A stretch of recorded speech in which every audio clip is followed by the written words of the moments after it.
The woman standing on my front porch was my younger sister. The man beside her was my ex-husband. 3 years ago, they had walked out of my life together, hand in hand, leaving me with divorce papers, an empty house, and a broken heart I wasn't sure would ever heal. Now, they were both standing outside my bakery, not smiling, not holding hands, not looking victorious. They looked terrified. Emily's mascara had run down both cheeks. Daniel, the man who once promised to love me forever, couldn't even look me in the eyes. For a long moment, none of us spoke. Then, my sister whispered 6 words that made absolutely no sense. "Olivia, you're the only one who can save her." Her? I frowned. "What are you talking about?" Emily broke down crying. Daniel finally looked at me. His voice was barely a whisper. "It's Ava, our daughter." I felt my heart stop. I stared at both of them, confused, cold, almost angry. "You didn't have a daughter. When you destroyed my marriage." Silence. Daniel slowly closed his eyes. Then he whispered, "You've missed 3 years, and so have we." Introduction. My name is Olivia Parker. I'm 42 years old. People say time heals everything. They're wrong. Time doesn't heal. Time simply teaches you how to carry pain without letting other people see it. 3 years ago, I thought losing my husband would be the worst thing that could ever happen to me. I had no idea. Life wasn't finished testing me. If someone had told me that the 2 people who betrayed me would one day beg for my help, I would have laughed. Not because it sounded impossible, because I would have never opened the door. But that's the strange thing about life. Sometimes, the people who hurt you the most become the people you have to decide whether to save. Y ears earlier. 3 years earlier, my mornings smelled like cinnamon rolls. Every morning at 5, I unlocked the doors of Parker's bakery. It wasn't famous. It wasn't rich.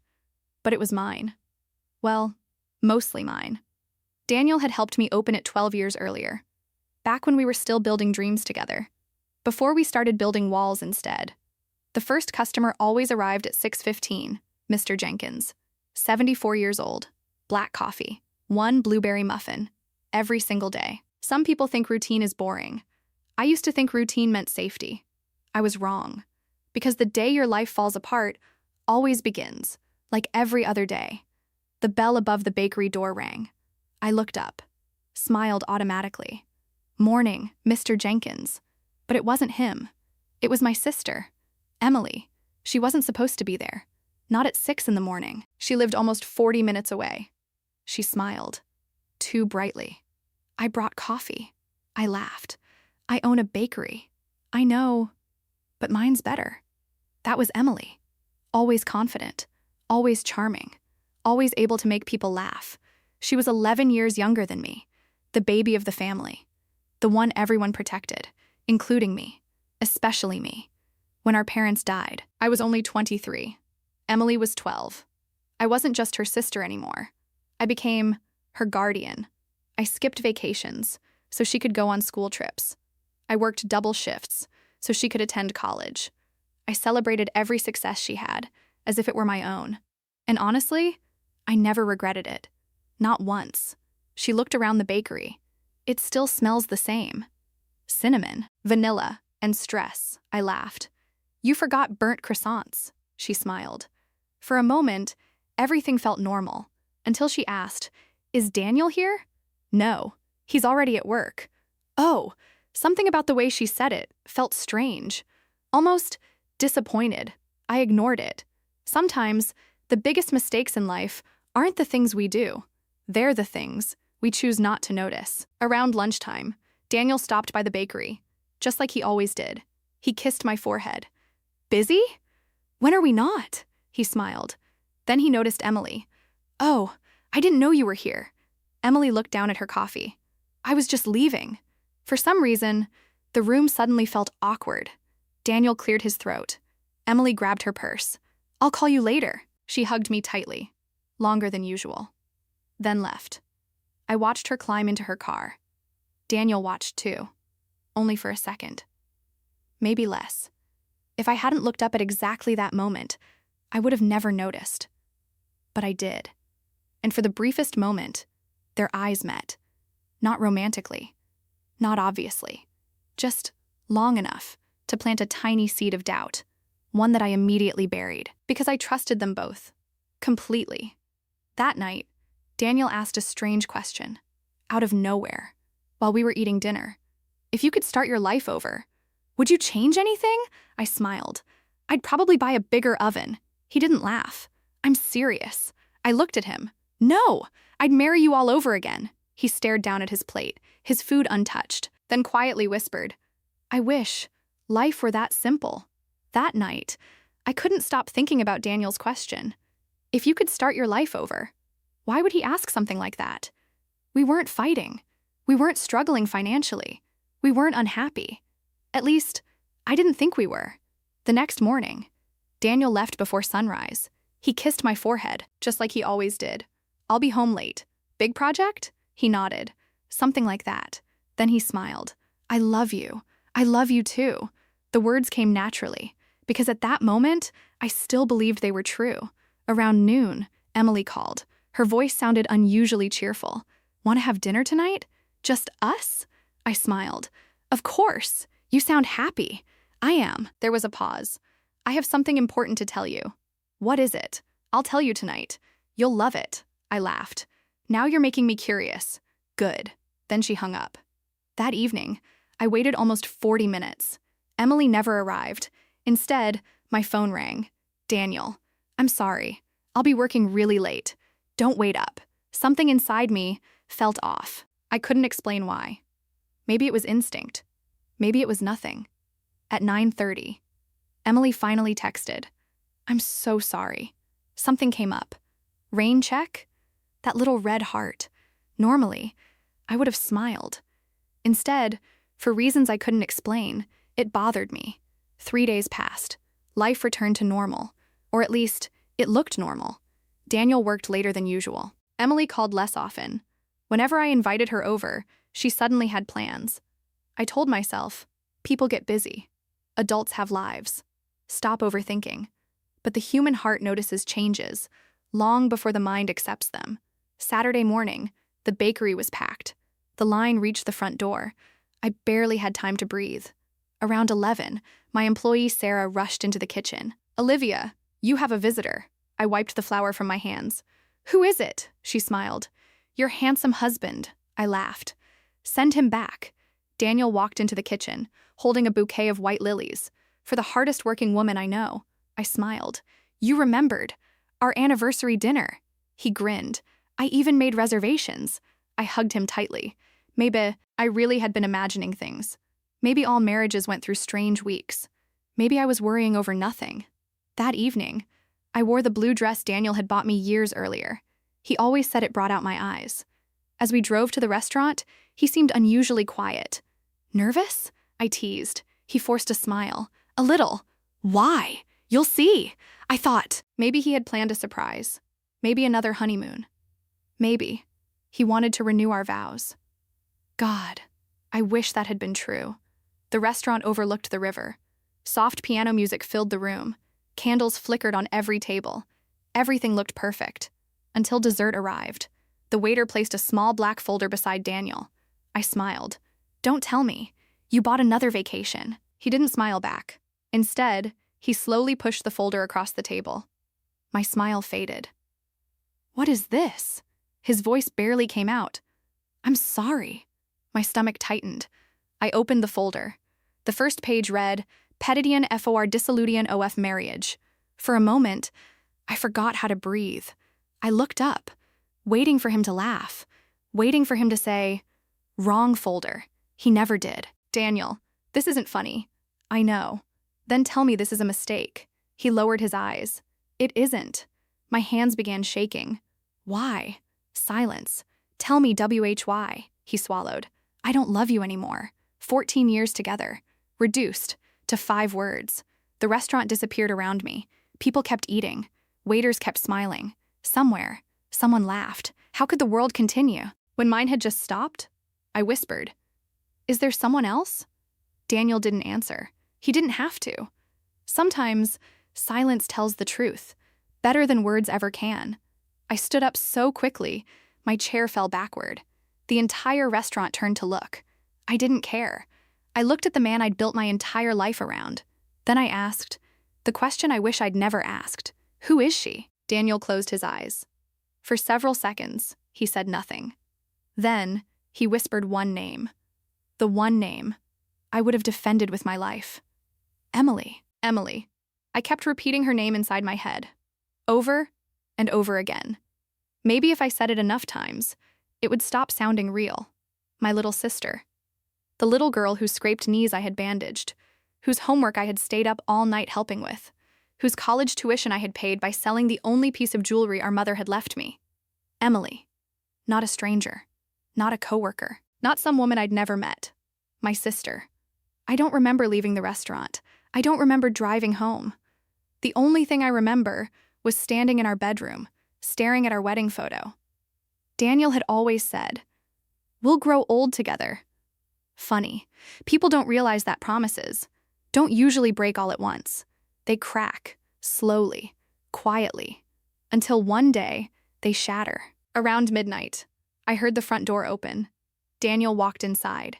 He found me sitting on the bedroom floor, still wearing my blue anniversary dress. Neither of us spoke. Finally, he knelt in front of me. "I'm sorry," I laughed. Not because anything was funny, because I had run out of tears. "You should have told me she was my sister." He closed his eyes. "I know. How long?" He didn't answer. "How long, Daniel?" "A little over a year. 1 year. 365 days. While I baked birthday cakes. While I celebrated Christmas. While I planned our anniversary. They had been falling in love. Behind my back." "Does she love you?" His silence answered for him. I nodded slowly. "Then leave." He looked surprised. "Olivia." "No, you've already left. You just forgot to pack." He didn't argue. He quietly walked to the closet, pulled out a suitcase, folded his clothes with shaking hands. Every zipper closing felt like another chapter of my life ending. Before he walked out, he stopped beside the bedroom door. "I never wanted to hurt you." I looked at him, then quietly answered, "And yet, you chose the one person who could hurt me the most." He couldn't respond, because there was nothing left to say. The next morning, the bakery never opened. For the first time in 12 years, the lights stayed off. Customers knocked on the glass. Mr. Jenkins waited outside for almost 20 minutes.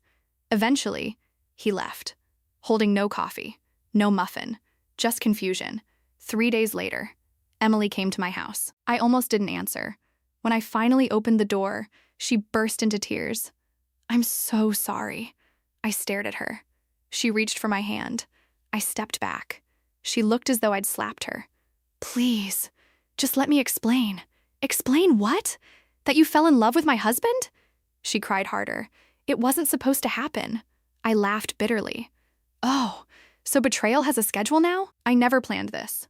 No one plans a hurricane either. It still destroys homes." She lowered her head. "I tried to stay away from him." "When? After you divorced?" "No, before." I frowned. "What do you mean?" Emily wiped away her tears. "There were months, amps, when I refused to answer his calls." My heartbeat slowed. "Calls? He called you?" She nodded. "I kept telling him, he belonged with you." That wasn't what I'd expected. Not at all. "If that's true, why are you with him now?" Emily's answer came so quietly, I almost missed it. "Because I got pregnant." Silence. Complete silence. I stared at her, unable to breathe. Pregnant. My little sister was carrying my husband's child. She placed a trembling hand over her stomach. I found out 2 weeks after he asked you for the divorce. I looked at her, then at the floor, then back at her.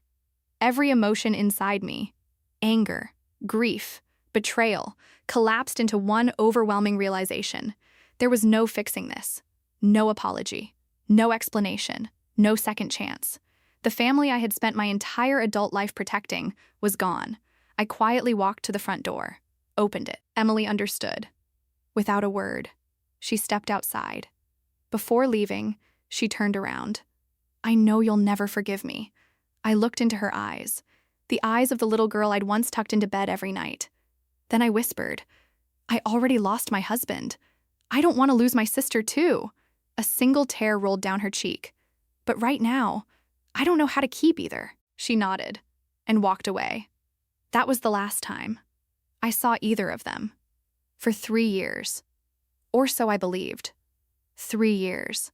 People think that's enough time to forget. It isn't. 3 years doesn't erase betrayal. It simply teaches you how to live beside it. The first year, I cried every night. The second, I stopped crying. The third, I finally started smiling again. Not because I forgave them, because I finally forgave myself. Parker's Bakery had become something I never imagined. The tiny shop Daniel and I had opened together had grown into 3 locations across the city. The irony wasn't lost on me. The man who walked away also walked away from the best years of the business. Customers no longer came only for cinnamon rolls. They came because the bakery felt like home. Maybe that was because I finally understood what home really meant.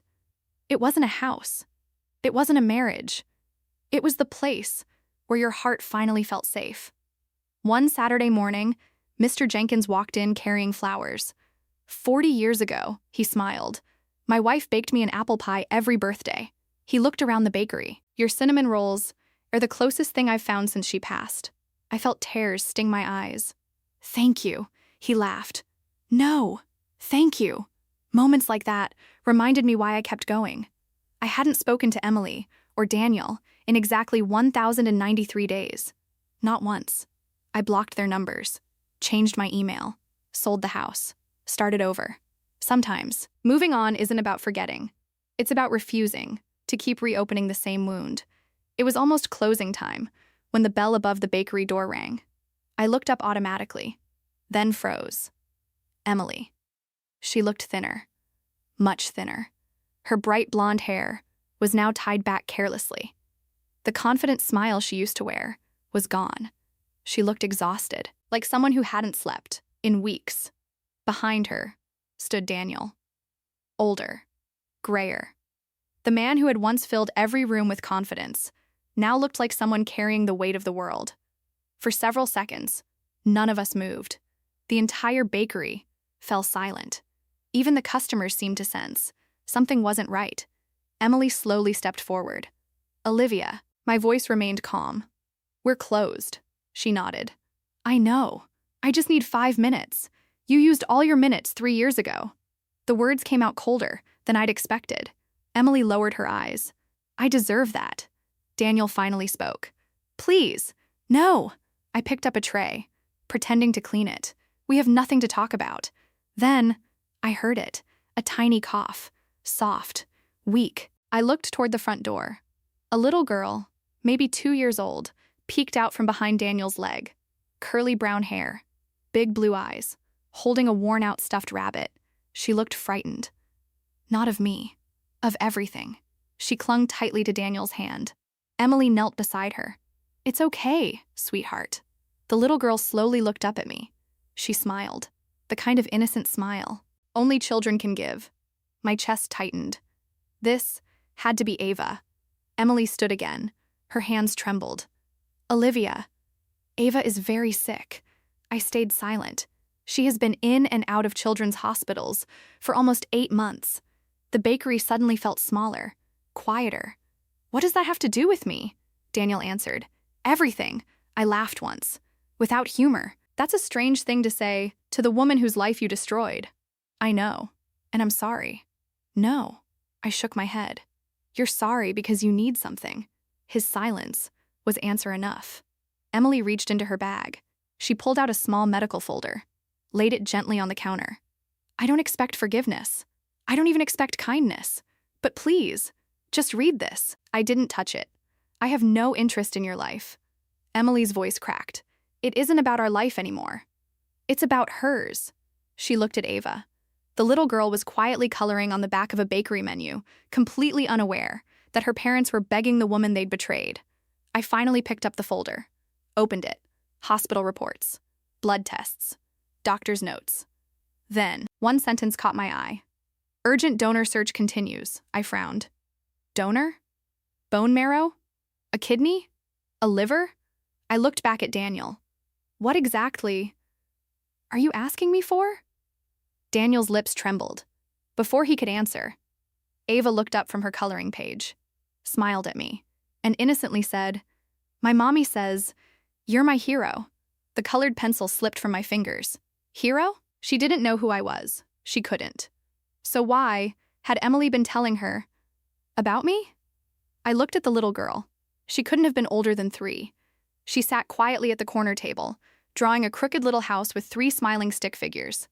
Every few seconds, she coughed, then smiled again. Children have a strange way of pretending everything is okay, even when it isn't. I closed the medical folder. I still don't understand.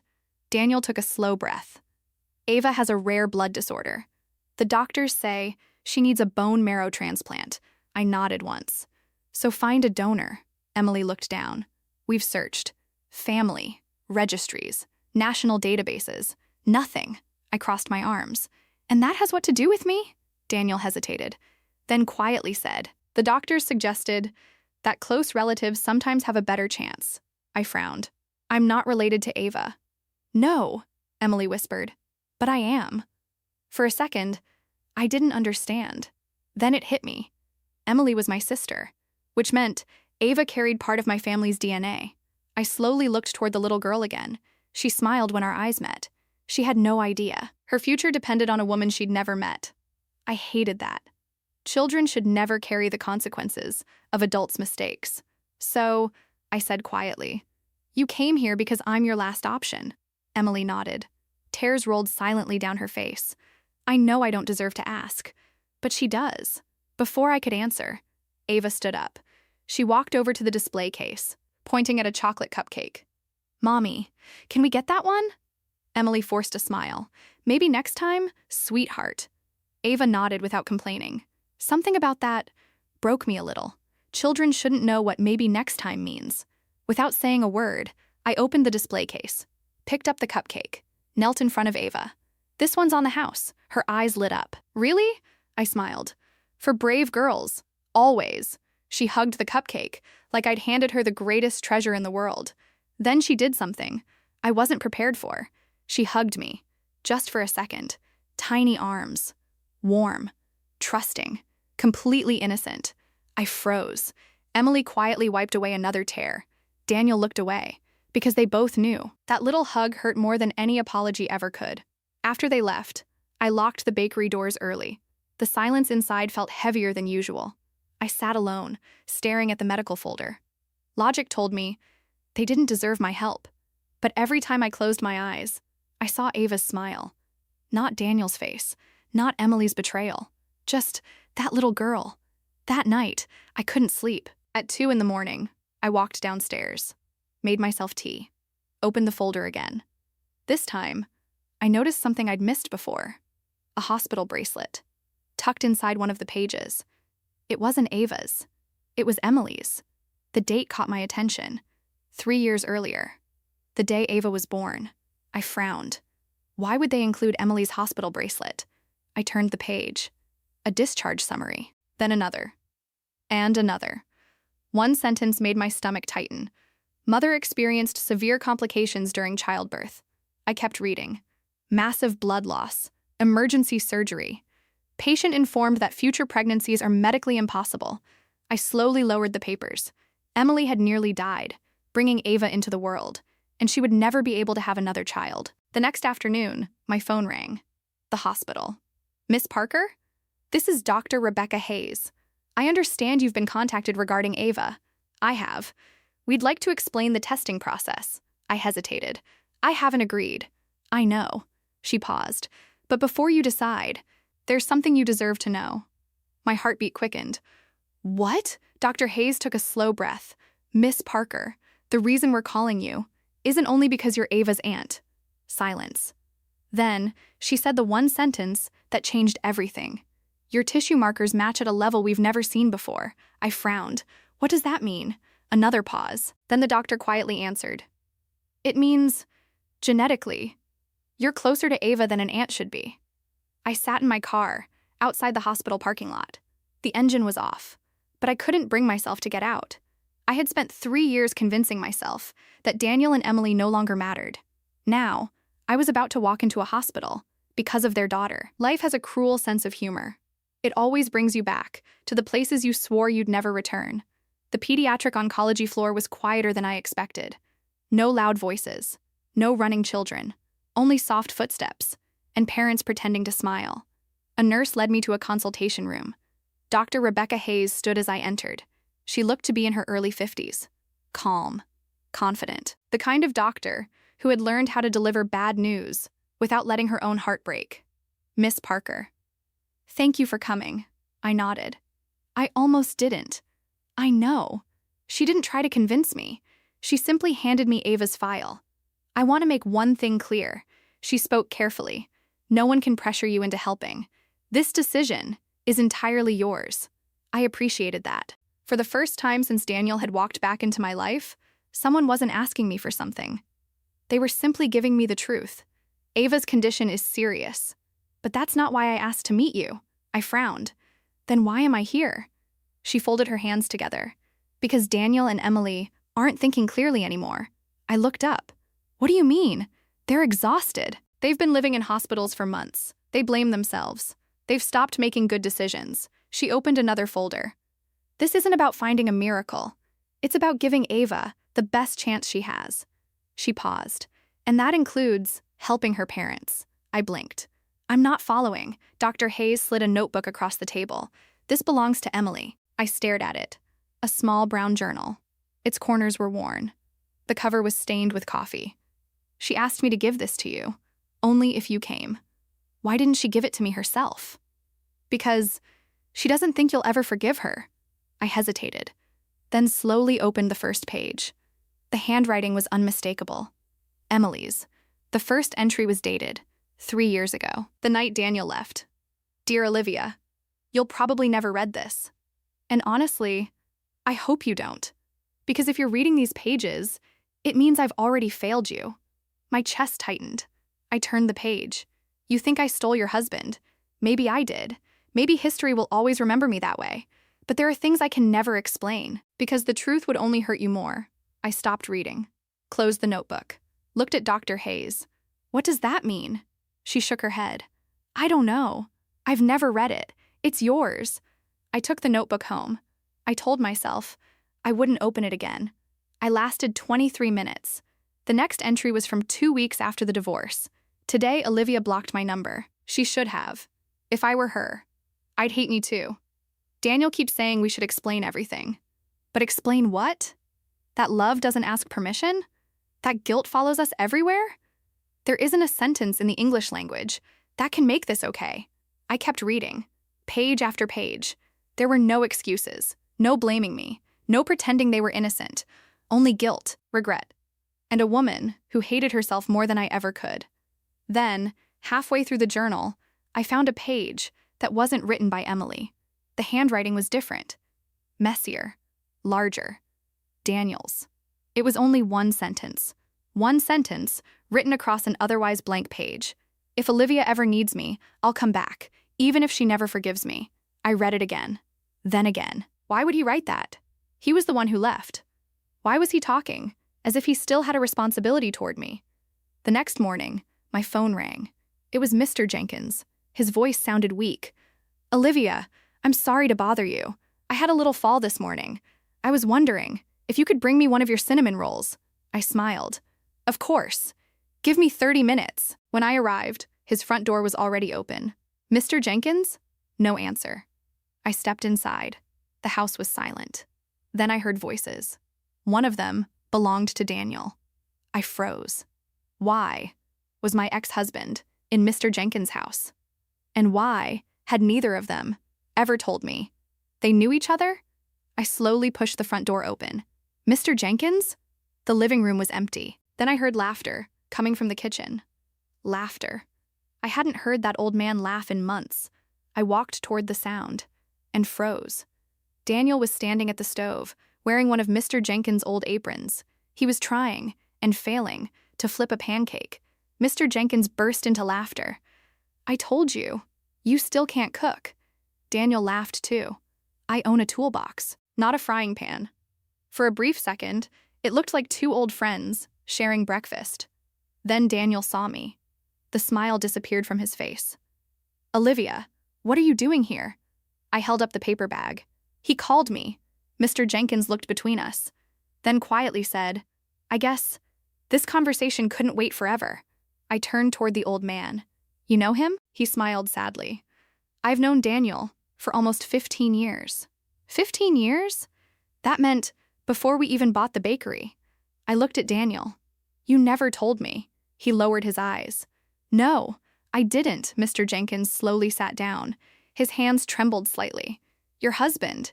He stopped himself, then corrected it. Daniel has been helping me every Sunday. For almost 10 years, I frowned. What? He cuts my grass, fixes the roof, drives me to doctor's appointments. He even learned how to change the batteries in my hearing aids. I couldn't believe what I was hearing. For 10 years? Every Sunday?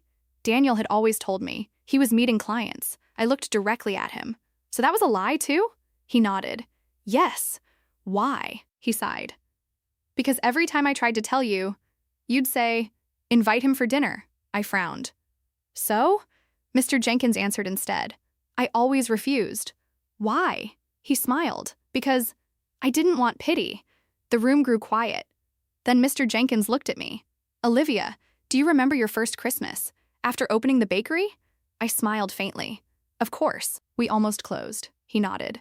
You remember. Someone anonymously paid your overdue rent? My heart skipped.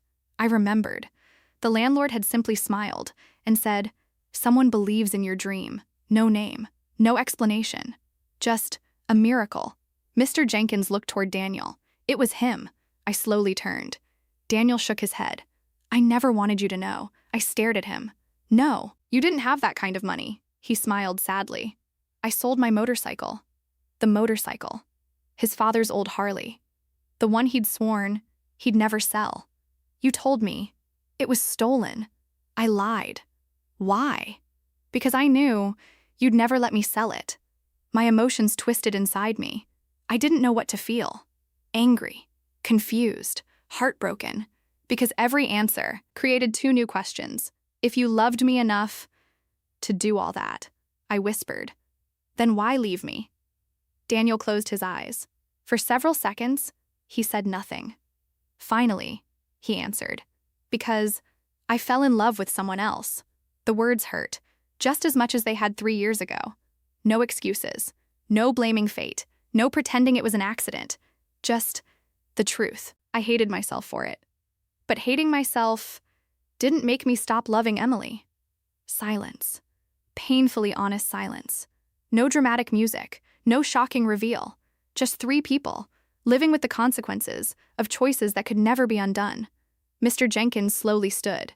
He walked over to me, placed a gentle hand on my shoulder. You know why I've always loved your bakery? I shook my head. He smiled. Because every loaf of bread, every cupcake, every cinnamon roll was made by someone who never stopped loving people. He looked into my eyes. Don't let 2 broken people change who you are. That afternoon, I drove to the hospital. Not for Daniel, not for Emily, for Ava. When I entered her room, she was asleep. A tiny stuffed rabbit rested beside her pillow. Emily looked exhausted. She quietly stood. I'll give you 2 a minute. As she walked toward the door, I stopped her. Emily. She froze. Without turning around, she whispered, Yeah? I took a deep breath. I still don't forgive you. A tear rolled down her cheek. I know. But I looked toward Ava. I'm willing to help her. Emily covered her mouth, trying not to cry. Thank you. No. I quietly interrupted. Don't thank me. I'm doing this, because she's innocent. Not because of you. Not because of Daniel. Because children should never pay for their parents' mistakes. Emily nodded. She couldn't speak. She simply cried. As I gently brushed a strand of hair away from Ava's forehead, she opened her eyes. She smiled sleepily. Hi, bakery lady. I smiled. Hi. She looked at me for a long moment, then asked the simplest question that somehow hurt the most. Are you my aunt? I looked into Ava's eyes. Are you my aunt? Children don't ask complicated questions. They ask simple ones that adults don't know how to answer. I smiled gently. Yes, I am. She grinned. I knew it. I laughed softly. You did? She nodded. My mommy said, you make the best cinnamon rolls in the whole world. I glanced toward Emily. She lowered her eyes. Embarrassed, Ava reached for my hand. Will you bring me one when I come home? I squeezed her tiny fingers. You have my promise. She smiled, closed her eyes, and slowly drifted back to sleep. Outside the room, Daniel was sitting alone. His elbows rested on his knees. His hands covered his face. For the first time, I didn't see the man who betrayed me. I saw a father. Scared, powerless, broken. He looked up as I approached. I don't expect forgiveness. I know. I don't expect friendship. I know. I just wanted to say, I'm sorry. I looked at him for a long moment, then quietly answered, I believe you. His eyes filled with tears. But believing you're sorry doesn't erase what you did. He nodded. I know. You didn't just leave a marriage. You destroyed a family. You took away my sister, my best friend, my future. He couldn't argue, because every word was true. A week later, I completed the medical testing. The doctors thanked me. But in the end, I wasn't a compatible donor. For a moment, I felt like I'd failed Ava. Dr. Hayes smiled gently. You didn't. Hope is never carried by one person. 2 months passed. One rainy Tuesday morning, my phone rang. It was Emily. I answered immediately. Before she could speak, I asked, Is Ava okay? Emily began crying. They found a donor. I closed my eyes. Relief washed over me. When? Yesterday. The transplant is next week. 6 weeks later, I walked into the bakery and found a little girl standing on a chair, trying to peek over the counter. Curly brown hair, a stuffed rabbit tucked under one arm, a huge smile. Bakery lady! I laughed. You're supposed to be resting. She giggled. I wanted my cinnamon roll. I looked toward the door. Daniel and Emily stood quietly outside. Neither of them came in. Neither of them wanted to intrude. They simply watched Ava laugh. For the first time in years, there wasn't anger between us. There wasn't forgiveness either. Just peace. Ava finished her cinnamon roll, then wrapped her tiny arms around my waist. Thank you. For what? For helping me. I smiled. You don't have to thank me. Why? Because that's what family does. The word surprised even me. Family. It no longer meant what it used to. Sometimes, family isn't the people who never hurt you. Sometimes, it's the people who spend the rest of their lives trying to become better after they did. 3 months later, Emily sent me a letter. Not a text, not an email, a handwritten letter. Inside, there was only one sentence. I know I can never ask for another chance as your sister, but I promise Ava will grow up knowing the woman who taught me what unconditional love looks like. I folded the letter carefully, placed it inside my recipe book. Not because I'd forgotten, because I hadn't. Forgiveness isn't memory loss. It's choosing not to let yesterday decide who you become tomorrow. People still ask me if I ever forgave Daniel. The truth is, that's the wrong question. The better question is, did I forgive myself for believing my life ended the day they walked away? The answer is yes. Because 3 years after losing everything, I realized I hadn't lost everything. I had found myself. And sometimes that's the greatest happy ending life can give you.